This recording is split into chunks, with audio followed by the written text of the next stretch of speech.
Namaste, welcome to Sarat Chandra IAS Academy. As you know, the Nobel Prize has been released. So today we will discuss about the Nobel Prize for Peace. As we have discussed yesterday in the previous lectures, that the peace has been a very important element of the Nobel Constituent Committee. So today we will see this year the Nobel Prize has been awarded to Nihon Hidankyo. So in case of UPSC, what happens is there is no need to remember all of these names, but we are explaining the terms for you to understand. So as you know, prelims is not a memory exam, it is a recognition exam.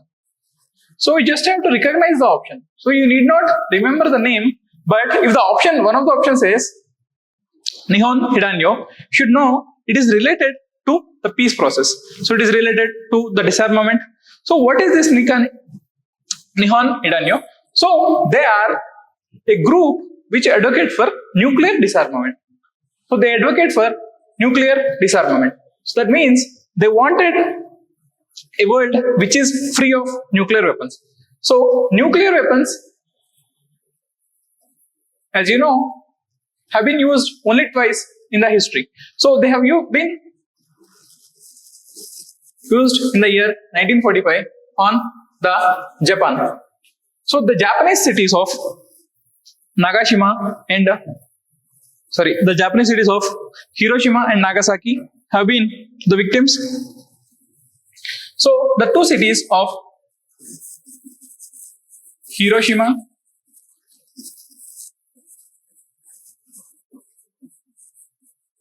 Nagasaki, they have been attacked by nuclear weapons. So, with the use of nuclear weapons, these cities have been destroyed completely. However, a few people have survived. So, the people who have survived these nuclear weapons, they have formed this association called as Hidankyo. Now, their work is very simple. Their work is to decrease the risk of nuclear warfare. So in the world, when the threats are happening, so the risk of nuclear warfare is always there. So we want to reduce the risk as much as possible. So regarding that, we will remember some terms. The first term in the news is Hibakusha. So Hibakusha is a term which refers to these survivors. So as I have discussed previously, who have survived in this attack, so they are called as Hibakusha. So these people have formed this organization called as Nihon. So this is the framework that we should remember. But remember, UPSC may not ask this directly about this organization of Nihon Hidankyo. They might ask, what is its relevance to India? So for example, if you see their impact,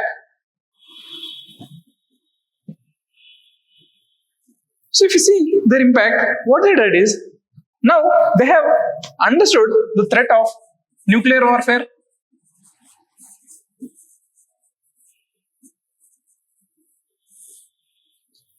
Now we want to prevent the nuclear warfare. So what they do is, they advocate for denuclearization, at the same time disarmament, to promote peace. So these are the two things that they do. When it comes to UPSC perspective, we have to understand how is it relevant to UPSC. So when you understand from UPSC perspective, we have to understand about the India and its relation to nuclear weapon.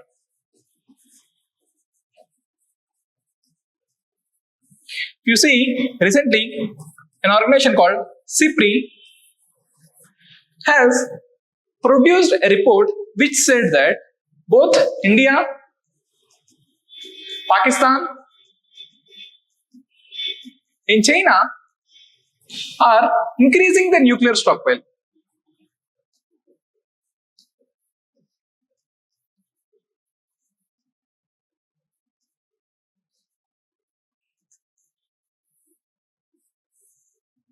Now, when countries increase their nuclear stockpile, what happens is the threat of a nuclear warfare will remain.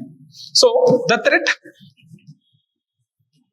of nuclear warfare is increasing because of the increasing warheads. So, because of this increasing nuclear weapons, they are contributing to the rise of nuclear threat. Now, couple this with the Russian action. So, Russia is threatening the use of tactical nuclear weapons.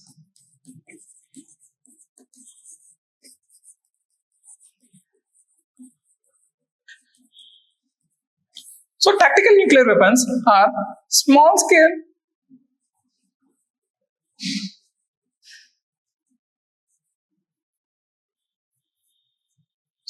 nuclear weapons used in the conventional warfare.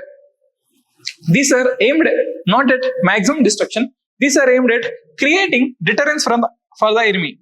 So they want the enemy to not advance in a front. So when a war is going on, the enemies, they want to enter into new territories. So to prevent them from entering new territories, there will be use of the tactical nuclear missiles.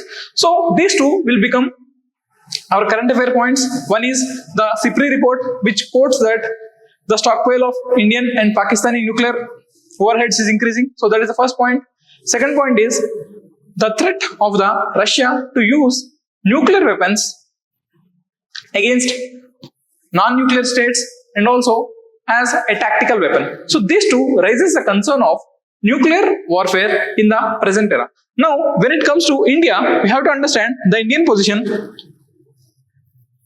from a nuanced perspective.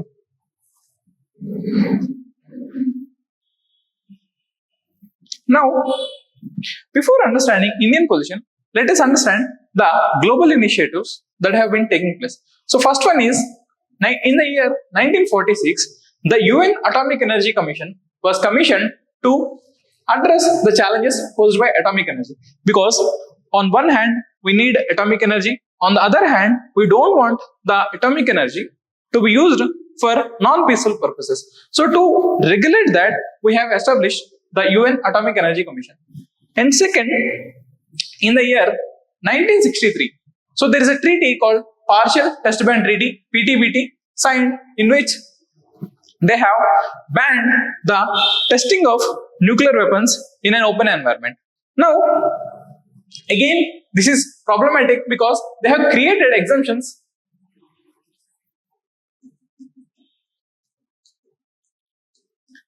So, due to this, India is not in complete support of this test ban treaties.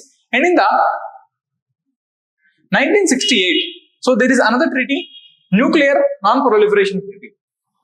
Again, this treaty also divides the countries into two parts. One is a nuclear states and the other one is non-nuclear states.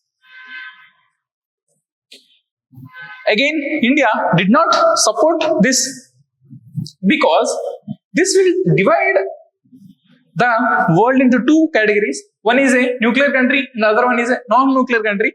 And there are restrictions on the development of nuclear weapons by the non-nuclear countries. So India is very, very serious on this. And then India said that we cannot divide the world into nuclear and non-nuclear. If we have to achieve, we should achieve the complete disarmament movement. Now, in the year 1987, so there is another treaty, Intermediate Range Nuclear Forces, INF treaty, signed between US and USSR. Now, this is a major milestone because most of the nuclear warheads are between these two countries. When these two countries agreed to reduce the number of nuclear stockpiles and to allow inspections, so that has led to the declining of the threat of nuclear warfare. Now, there is another treaty which is also very important, Strategic Arms Reduction Treaty, START 1.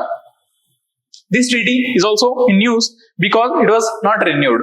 So after the START treaty, what happened? They have agreed to reduce the number of strategic nuclear weapons. So as we have discussed, tactical and strategic are two categories. So tactical is for small scale impact, whereas strategic nuclear weapons are creating large scale impact.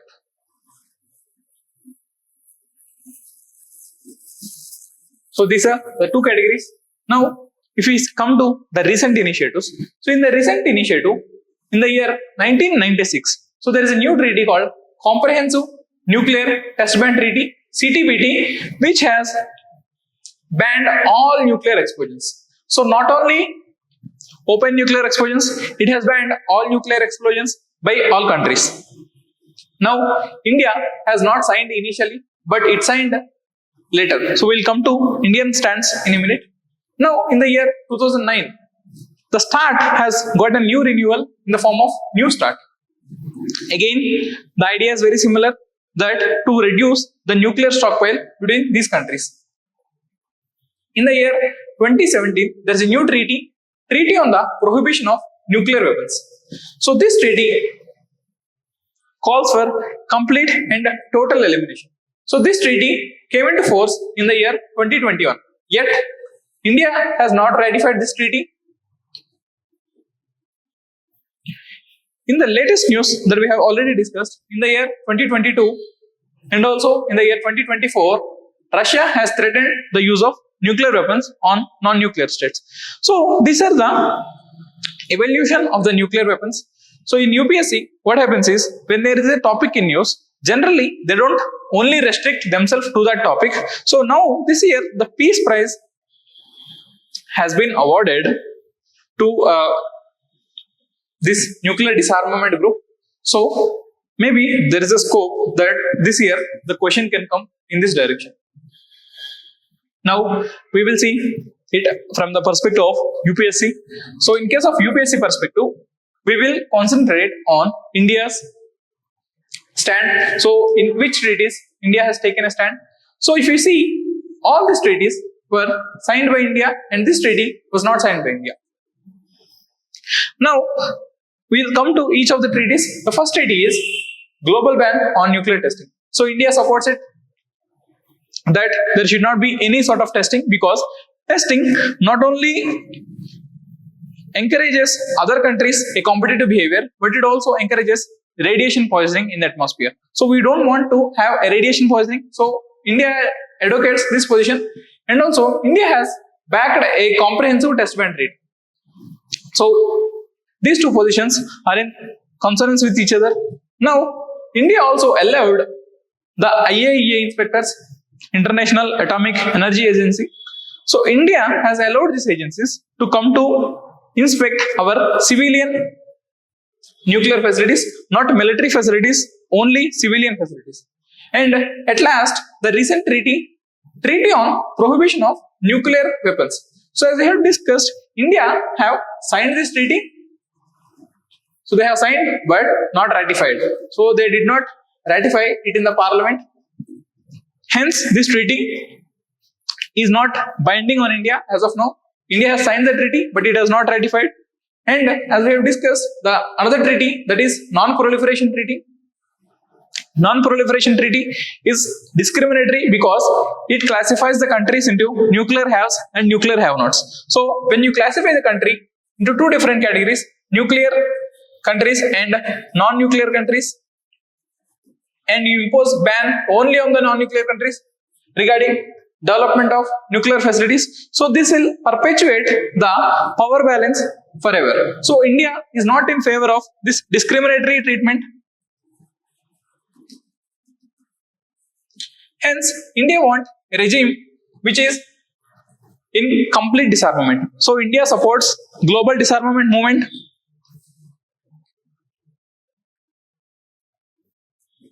So India unequivocally supports global disarmament. At the same time, India reserves the right to defend itself.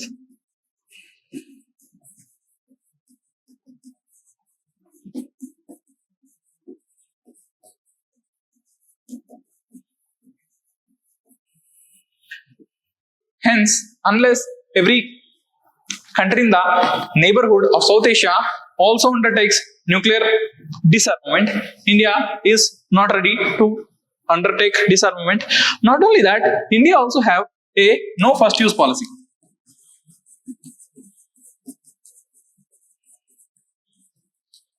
That means India shall not be the first country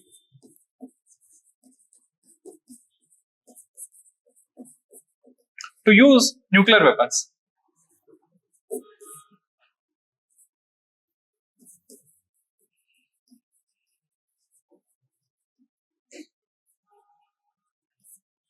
So these are the important topics for prelims and mains that we can cover from the area of disarmament, nuclear bombs, and the threat of nuclear warfare. Thank you.